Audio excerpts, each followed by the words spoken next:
Welcome to Trending in Education. Mike Palmer here.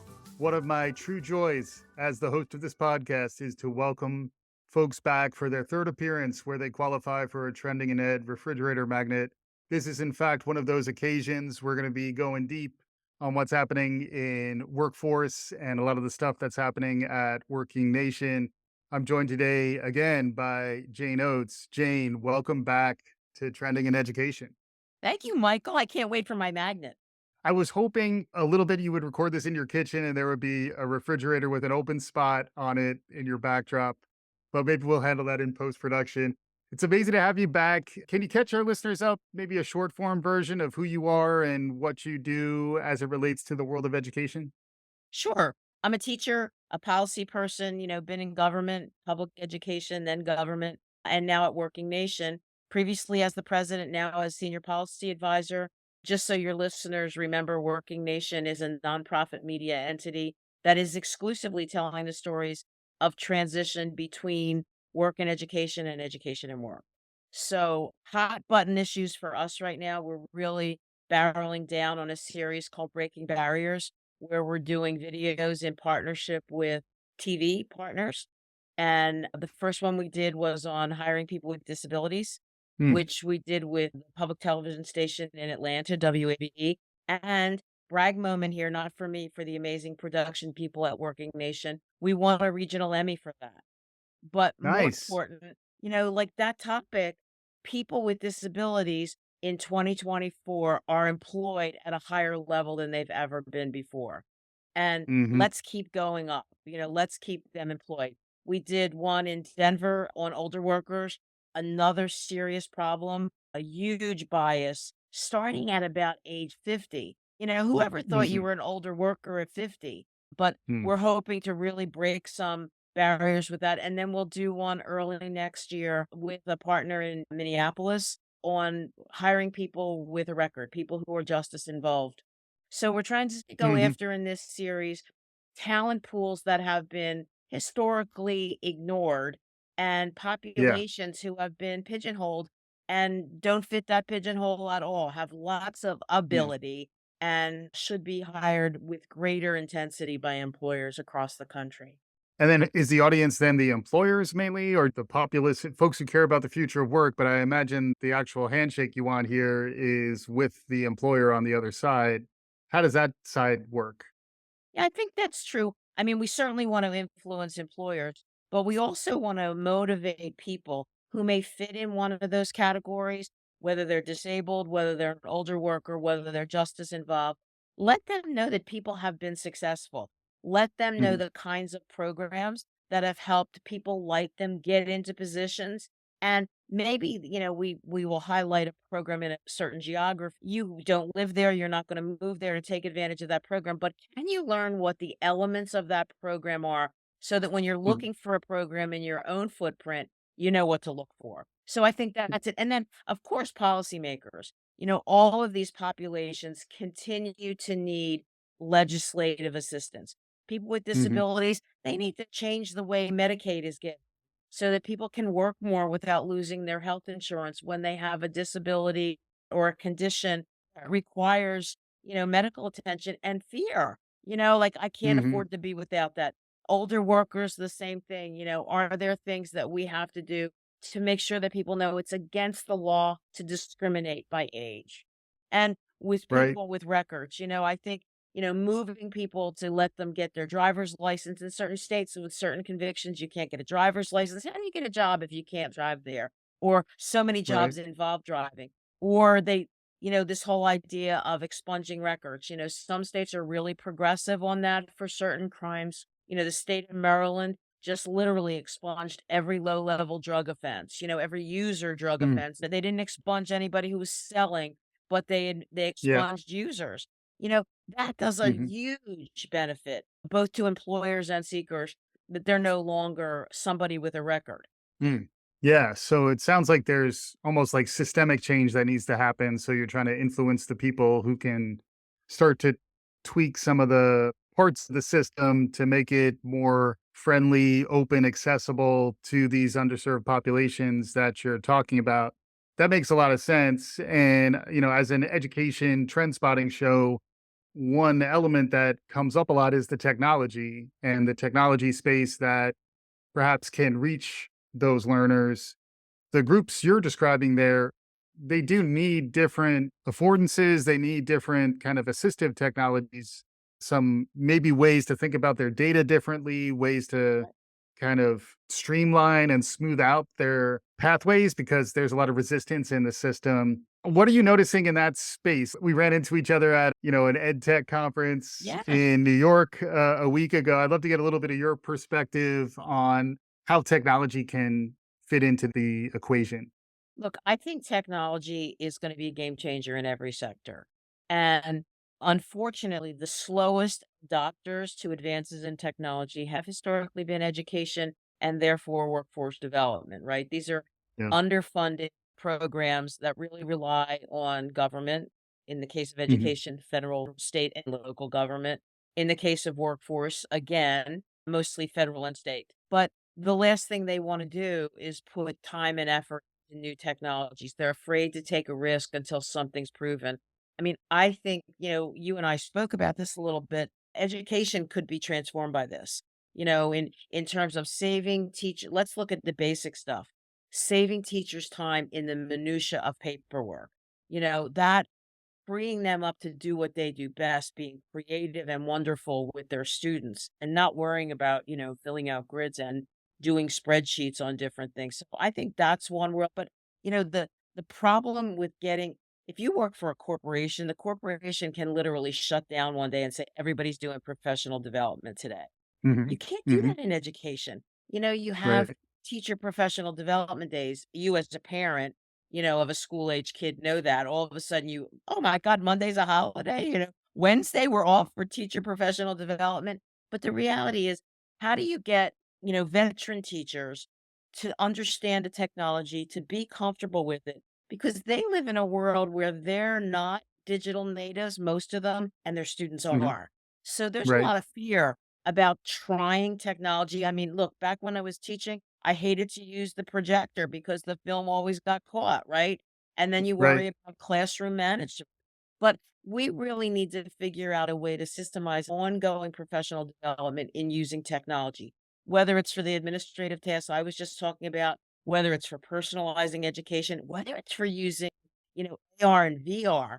Think how cool it would be to teach, geology if kids Yeah. could see the magma and the lava. They would get Yeah. it right away. Mm.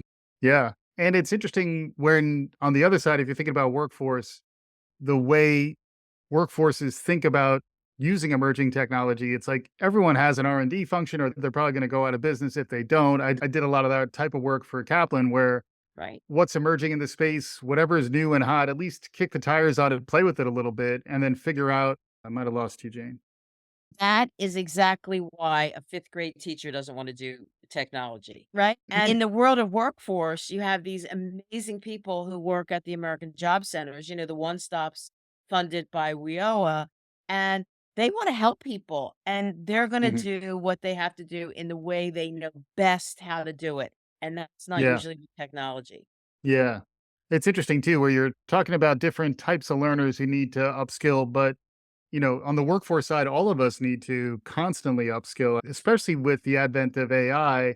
The AI we're using today is vastly different than what it was 6, 8 months ago. Not to mention, workforces are still enterprises, they're actively using it, but what's their strategy? Are they implementing it successfully?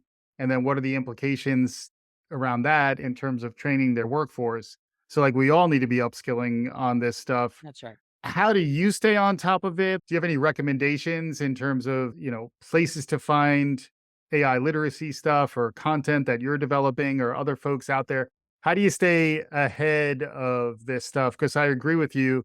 Our educators probably aren't going to be tip of the spear because they're going to have to catch up with the rest of us. But some of our listeners might be able to lean into what's new. What advice would you have for people who are trying to stay up on this stuff because it is kind of overwhelming? Oh, it is overwhelming. Usually if you ask me something, I can give you 5 places that I go to do something. And with AI, it's so interesting. you mentioned, I mean, even something like ChatGPT, what are we on the 4th version of that in what, At 2 least. years? Yeah. I mean, it's Hmm. crazy. So when people ask me what I do, I play with it. I play with it, I ask it questions just the same way as I did, God, 25 years ago when search engines just came out before, when it was like Yahoo and Ask Jeeves, before there was Google. And, Yeah. you did exactly that. You played with it and you looked at one and you looked at another, but that requires A, connectivity, B, hardware at home, C, Hmm. time. And Yeah. for a lot of people, that time is the worst thing. They can go to McDonald's or they can go to Starbucks and get Yeah. connectivity, even if they don't have great connectivity at home. And they can, get a tablet or a smartphone if they can't afford a laptop. You know what I mean? And get Hmm. the same kind of Hmm. experience. But it's the time. So I really think the most interesting thing that I've seen is employers who are giving their employees time to play on the job, you know, to Hmm. to get a little tidbit of information and then play with it while they're being paid, while they're at their own desk. Big companies like E&Y did that early on, made their people do that kind of thing. IBM, has a strict thing about their employees have to spend so many hours in self-improvement and development. I Hmm. think it's harder for smaller employers, but I think they could adopt this really easily. Remember in the olden days, people used to have lunch and learns. You could do that Yeah. same thing, you know, Right. and any size employer could do that and say, on your lunch break today, we're going to give you this 5-minute tutorial and then we're going to ask you to play with it. I think it's Yeah. really going to be important. I haven't seen them yet. I've heard some call centers doing this, as Mm. you think of a call center in the olden days was, Rosanna Dana or whoever it was with the headphone on Judy learning. from Time Life. Yeah. Yeah. Yeah, right. I mean, Judy from Time Life, that's exactly right. But now, these are really technical places. These folks that are working there have to have high level answers for people when they call in, whether it's about a rarely used drug or a piece of technology or, Yeah. an insurance policy. But I've heard some of them doing this on the job, talking about the new technology because look, they use amazing search technology in these call centers. Yeah. I think employers need to wake up and do this. It's not going to be expensive because Mm. people need bite-sized introductions to new technology, whether it's AI, whether it's AR, whether it's VR. I mean, Hmm. they need time to see a little bit of what it is and then time, as I said, to play with it. Yeah, and then I guess permission to fail too is the other part. When you're playing with something, I think lots of times people assume it's fun, and sometimes it's not working the way you want it to work, which is the other element to this, where in addition to everything you're describing, there's a level of like grit and resilience and dealing with failure that those mindsets are all baked into being effective with new technology because in some ways you have to take a step back to step forward. So, like, whatever you've been doing without AI assist, you got that routinized in your own way and you know how to perform at a certain level. But then you have to say, okay, now what if I try that in a different way using these new tools with the freedom to do it less effectively? And, as an individual, you can give yourself that permission, but you need the time to do it. And then when things go wrong, ideally you're in a culture, a work culture where that's really a learning opportunity. Like, share that with That's other people then. Make it that's a transparent process and see where we can go from there. The other thing that it triggered in me is problem-based learning, and a lot of what I heard more from how K-12 educators are thinking about AI literacy, where you give your students a problem to work on. They use AI for, like, a writing assignment, for example, but then the homework is really to then tell us what you used and why, right. and what you learned about the tool, and what's interesting about that is like there are elements of AI literacy that I think span really everything K-12, higher ed, workforce, lifelong learning. Yeah, well, I mean, I certainly am not a digital native. I try to not say I'm a digital dinosaur. Technology came into play in the middle of my career, right? Not at the Yeah. beginning. But Mm. what I like to think about is just when you first see anything when you're learning, that native curiosity. If we could make sure everybody was curious about technology and not afraid of it, and Yeah. had that kind of wonder about what could I do with this and how could I do it and how could I do it differently. And as you said, on a work site, share that because we could find different utilities on a workplace. You may see something one way, I may see something another way. When we put all that together, it gives us so many more tools in our toolbox. And Hmm. I don't know why an employer wouldn't want that. I mean, every employer I talk to, and I'm sure you feel the same way, every employer says these durable skills are the most important thing for their employees. And for Yeah. me, the most important durable skill, the most important is curiosity. Because Mm. that's when you're asking yourself, how could I do this better? How could I Yeah. reach more people? How could I do this faster? Whatever it Yeah. is, I mean, that curiosity in a worker to me has always been the differentiator between somebody who was performing adequately and somebody who was a rock star. I've heard it described as the intrinsic value of learning, people who appreciate that and kind of seek it out. And then, on the curiosity front, it does seem like a bit of it's born. Some folks are just more curious than others, Yeah, but I feel like it can now be tied a little more towards not just the durability of skills, but the durability of your employability because the right. nature of work, the half-life of harder skills, which is why the durable ones are more important, the half-life of hard skills is getting shorter and shorter. It's the learn, unlearn, relearn cycle that we're really on a treadmill there or hamster wheel, depending on how you look at it. But like there is an element of you're never done. And That's right. you could either throw up your hands and get upset about it, or you could embrace it in the sense of it's always going to be different. It's always going to be new, but I have to keep flexing new muscles. Michael, you and I live in a bubble because we're both so lucky that we're well educated. We like traditional school, right? I'm sure there were days that Mm-hmm. we didn't, but overall we liked it because how can I know that? Because we kept going, right? Yeah. And Hmm. how daunting it must be for people who really didn't like school, who felt like school made them feel less than instead of anything you can be. So we need to Yeah. remember that as we're saying to people that this learning is different. It's not Mm. judgmental. There's no grade. It's outcomes based, Yeah. you know, Mm. and because I worry, you see this with your son, there's almost by not first grade, but almost by third or fourth grade, whether you're dumb or smart. And Yeah. that's so crazy, right? I mean, everybody's smart. Everybody is Yeah. only using a fraction of their capacity. So, Hmm. how do we get to these people who didn't feel like they were smart and say to them, oh, Mm. with this new technology, we're all at the same starting place. AI is Yeah. new for all of us. You are not coming Mhm. at this with a deficit mentality. You could be Mhm. the smartest person in the room about AI and it's Yeah. in your court. And I think if we look at it that would be a lot of traditional learners are going to have much more difficulty with the new age of technology than some learners who were less successful in the traditional path because again, now we're all on an even playing field at the adult level. I've caught up, Yeah. right? I mean, I Right, have all right. these rich life experiences and work experiences. I've been solving problems, you well-educated person, that you never even dreamed of. I know how Yeah, to get right. 3 kids to school, 3 different schools, 3 different bus routes, get to my job on time, and I have 3 different jobs where I have to manage, part-time schedules. These are natural problem solvers. They're gonna excel at this, I think, if they Yeah. approach it like that.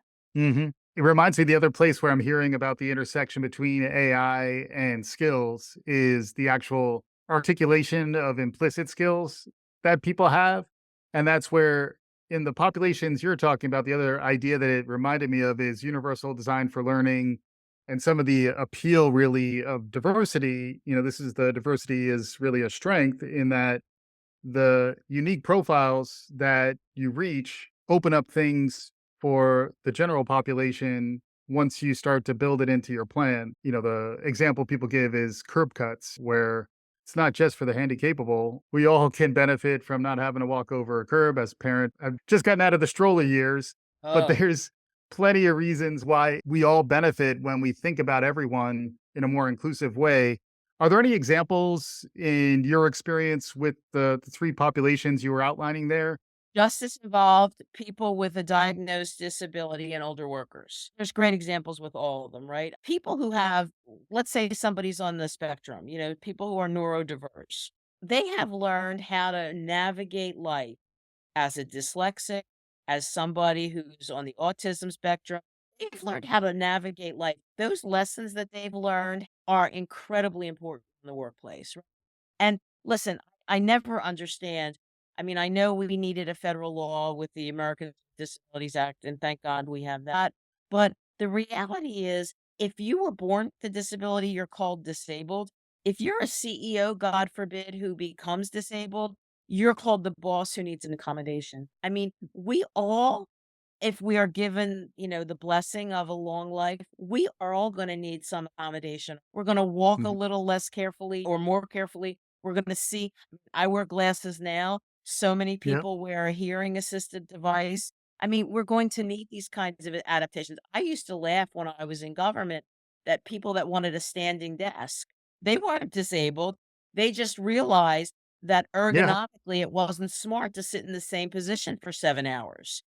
So adaptation should be a natural part of life. And, the one that is the most disgusting to me, they're all tough, but, those people that had an incident with justice involvement, gosh, we've all made a mistake. Can you imagine Yeah. living the rest of your life with the worst mistake you've ever made defining you? Most of us make a Yeah. mistake and put it in the rearview mirror. People with a Hmm. record just can't do that. So, I mean, that one does require more thoughtful employers, different ways of Yeah. doing background checks, so we see what a person has done with their time behind bars, not just that they served.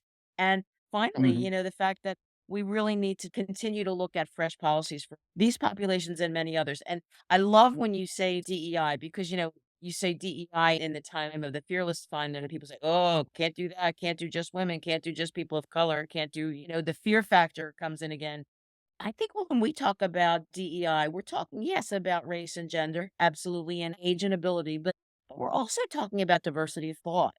I mean, Yes. how boring would it be to work in a place where everybody thought it exactly the same way? I mean, I Hmm. couldn't go to work.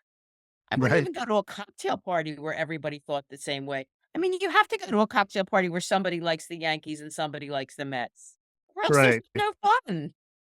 Yeah, exactly. And that's one of the risks, I think, around the traditional model and maybe even some of the more regimented ways of thinking about automation and AI is that we start turning humans into robots and we expect them to be robotic. And, those are the types of mindsets and approaches that are going to be replaceable as opposed to the curiosity, the places where we realize that our individual differences are actually where we have unique contributions to the conversation.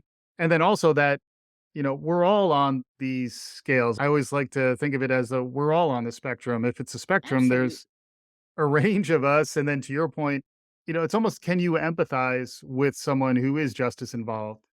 And if you can't, then you may need to work on some of those durable skills that we're talking That's about right. because that's almost a lack of imagination on your part and or just a real privileged life where you've never really been in that hard of a spot. But, I do think there's really something to be unlocked in the individual different stories that are out there. It's something I've very much seen in the work that you guys do at Working Nation, where it's not really sage on the stage type delivery. It's a lot of grounding the conversation in the voice and the vernacular of actual working people. Look, the wonderful part about Working Nations, there's a lot of great journalism outlets out there, and I read most of them, right? And I appreciate most of them. The difference, first of all, Working Nation has that concentration just on this area. We're not doing Mhm. it, on Labor Day. We're doing it every day. The bottom line for us is the story has to be told from a human perspective. And there are numerous humans involved in being educated and onboarding to a job. There's the employer. They have an important voice. That hiring manager, that supervisor, really important to hear what's good and what's not working. The training provider, the school, the nonprofit that's getting people there, really important to get their voice in it. And of course, the center of the bullseye, the worker themselves. The more we can tell stories from those three lenses and that their solutions, their success stories then we can motivate other people. My dream is that before I leave this earth, we'll have, a 68, a 69% labor market participation rate. Everybody who wants to be in the workforce can find a high quality job. Amazing stuff here with Jane Oates, senior policy analyst at Working Nation. And you're getting at what I wanted to close with, which we should maybe hit it again, is like, what are some takeaways? And it sounds like it's really getting involved, the individuals who maybe feel disaffected, feel disconnected from a working life. That's really the focus here. And I'd love to hear from you, maybe some concluding thoughts or some ideas out there for folks who might be listening, if they know people who maybe need to be reached in some ways. Any final concluding thoughts, any ideas to put out there for folks? Yeah, I mean, look, I still am a great believer in college, 2 and 4 year college, but I think somebody who's, maybe 25 and older who doesn't want to go back full time or doesn't have the money to go back or even part time, talking them into some high quality short term credentials. Mm, Somebody who wants to get into construction may not have gotten into a registered apprenticeship program. They can get OSHA certified. OSHA 10 and OSHA 30 are a few weeks, and then all of a sudden they can get a job on a construction site, a low level job, but they can work their way in the same way with manufacturing, the same way with healthcare, the same way with financial services. That short-term credential, and so many vendors out there have them now. I mean, Google made a big splash with their Google certificates, $39 a month, basically, and the average certificate takes between 3 and 6 months. That's affordable for mm, most people, mhm, I mean, get some kind of certificate, a credential that'll get you started, and then stack them. And if mm, you choose to go back, make sure that you're getting credentials. If you choose to go back for a formal education, make sure you're getting credentials that will be seen as credit bearing when you want to go back. So you're not starting at square one. You're instead mm, mm. accumulating certificates and credentials that will give you some credit. So when you start, you look at a 60 credit program in a 2 year college and you already have 10, it makes it a lot more doable. Makes sense. Amazing stuff here with Jane Oates. Jane, thank you so much for joining me on today's episode. Michael, always fun. Thank you so much. I learn something every time I talk with you. Thanks for listening. Tell your friends, do all the good things. This is Trending in Education.